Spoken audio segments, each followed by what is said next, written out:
Welcome into week 6 of the Replies, where we give our takes on some of the most head-turning moments each week of the Big Ten football season. I'm Emily Eamon, your host, joined by former Husker Kenny Bell and former Buckeye Joshua Perry. Guys, first up, we have one of the most electric things we've seen so far this season as the stands emptied in Kinnick Stadium after Iowa's takedown of number 4 Penn State. Joshua, I want you to take us through the reality of a field storm. I know you've been in one before.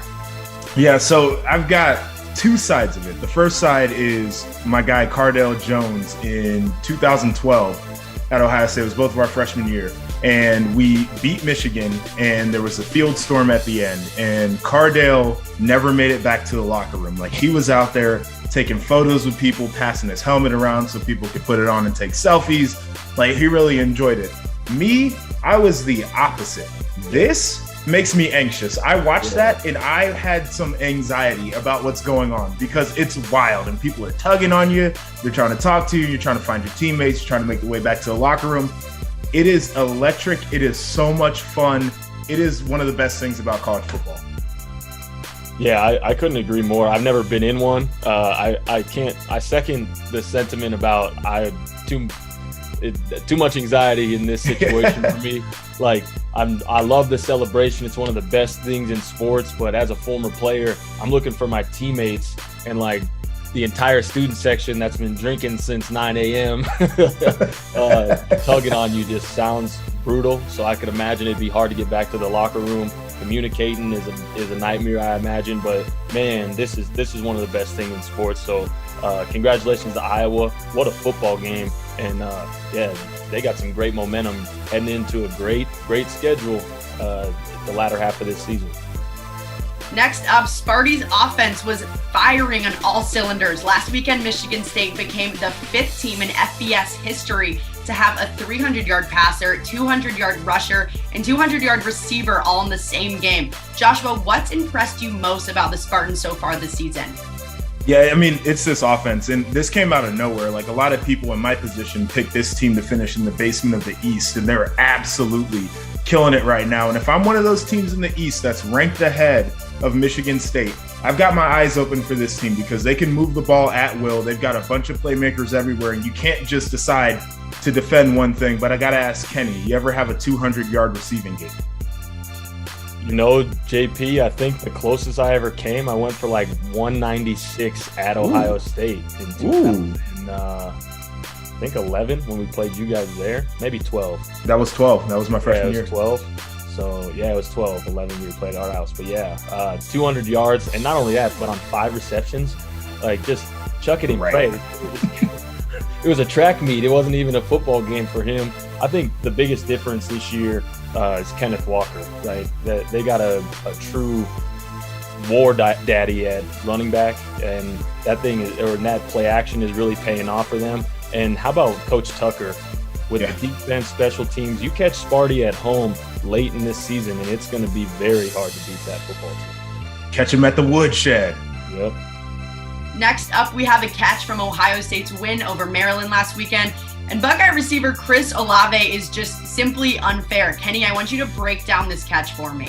I mean, first, it's a great route. He stems, gets on top, and then he sticks at the top for the post, loses the defender. The ball's a little bit underthrown, and I mean, I don't even think he really sees it until it's bouncing in front of him right there, which, I mean, the reaction is phenomenal. But both Chris Olave and Garrett Wilson, I mean, 4th and 1, they're throwing a bomb to the end zone. I think 4th and goal, they threw just a fade to Garrett Wilson.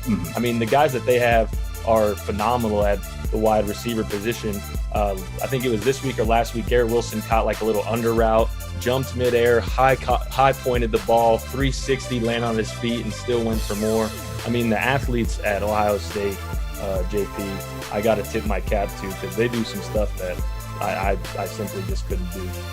It's a little bit ridiculous right now. Offense is really hitting its stride. You mentioned the 4th and 1. Like, I mean, the guts to call a shot toward the end zone on 4th and 1 is absolutely ridiculous. Yeah. Now, you mentioned the ball was underthrown, and I have a feeling that C.J. Stroud understood that at minimum he was going to get a PI if he put the ball in that place. So I think it was just a smart play all the way around. But you mentioned that Garrett Wilson down there on the goal line. You talk about a stem. On the goal line, the DB's supposed to get hands on the receiver. Couldn't touch him, and then just put the ball right in a place where he could catch it. This offense is clicking right now. It's really, really dangerous. And the way that they're playing, if they can keep this up, they'll be in games all the time. Absolutely. You said, I mean, with these two receivers, something that's always talked about, especially with NFL Sunday type caliber receivers, is their catch radius. And these two can, I mean, throw it anywhere in a 10-foot radius of them, and they're going to make the catch. Kenny, sorry to do it to you, but your Skurs could not get the job done last weekend against the Wolverines, but partly to crazy plays. We had Hurdle and Hassan Haskins, a bit of track and field work there, but I gotta say, it'll impress me every time I see it. But I want to know both of your biggest takeaways from the game. KB, I'll start with you. Yeah, first of all, hats off to Michigan. That 14-point call out didn't really work out for me, so tail between my legs this Monday. However, they're eating the corn in the end zone. That was the most creatively disrespectful thing I'm going to see this season. So while I'm mad about it, it was a great play. Hassan Haskins, wow. I mean, that's all there is to it. We watched him a ton last year, and he was frequently on this show. So what a show by him. Tremendously stout, even into the fourth quarter. I do have to give it up to the Huskers. They played a heck of a football game. Just right towards the end there, obviously, those turnover habits have to change, right? It's the same story for the Huskers, just a different evening. I'll let Sad Kenny just take that one.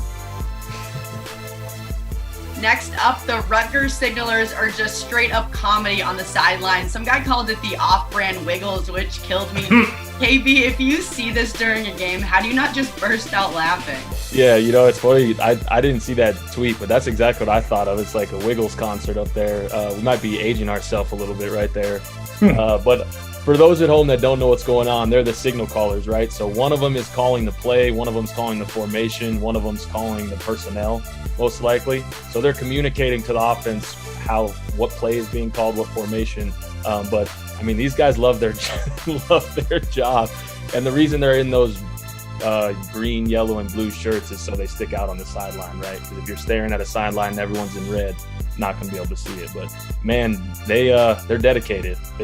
I mean, they got a vital role in the game plan, but it's funny when you could take a glimpse at the sideline and see some of this going on.